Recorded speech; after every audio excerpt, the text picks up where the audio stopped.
ನಮಸ್ಕಾರ ಸ್ನೇಹಿತರೆ, ನಮ್ಮ ಯೂಟ್ಯೂಬ್ ಚಾನೆಲ್ಗೆ ಸ್ವಾಗತ. ಇಂದು ನಾವು ತಿಳ್ಕೊಳ್ಳೋಣ ಭಾರತದ ಅತ್ಯಂತ ಪವಿತ್ರ ಹಾಗೂ ಮಹಾನ್ ಧಾರ್ಮಿಕ ಉತ್ಸವವಾದ ಮಾಘ ಕುಂಭಮೇಳದ ಇತಿಹಾಸ ಮತ್ತು ಮಹತ್ವ. 2026 ಜನವರಿ 3ರಂದು ನಡೆಯುವ ಮಾಘ ಕುಂಭಮೇಳವನ್ನ ತಪ್ಪಿಸ್ಕೋಬೇಡಿ.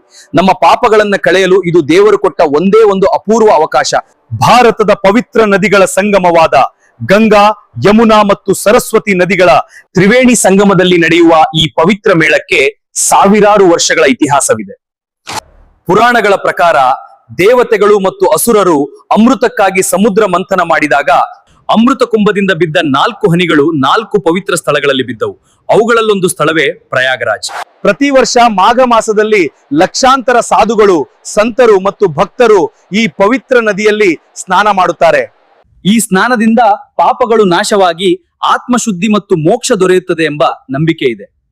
ಮಾಘ ಮೇಳದ ಸಮಯದಲ್ಲಿ ನಾಗ ಸಾಧುಗಳ ದರ್ಶನ, ಯಜ್ಞ ಯಾಗಗಳು, ಭಕ್ತಿ ಗೀತೆಗಳು ಮತ್ತು ಧರ್ಮ ಪ್ರವಚನಗಳು ಪೂರ್ಣ ವಾತಾವರಣವನ್ನ ದೈವಿಕ ಶಕ್ತಿಯಿಂದ ತುಂಬಿಸುತ್ತವೆ. ಇದು ಕೇವಲ ಮೇಳವಲ್ಲ, ಇದು ಭಾರತದ ಸಂಸ್ಕೃತಿ, ಆಸ್ಥೆ ಮತ್ತು ಏಕತೆಯ ಪ್ರತೀಕ.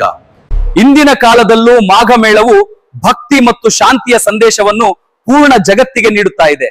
ಪ್ರತಿ ವರ್ಷ ನಡೆಯುವ ಈ ಪವಿತ್ರ ಮೇಳ ಮಾನವ ಜೀವನದಲ್ಲಿ ಧರ್ಮದ ಮಹತ್ವವನ್ನ ನೆನಪಿಸುತ್ತದೆ. ಸ್ನೇಹಿತರೆ, ಇದು ಮಾಘ ಕುಂಭಮೇಳದ ಸಂಕ್ಷಿಪ್ತ ಇತಿಹಾಸ ಮತ್ತು ಮಹತ್ವ.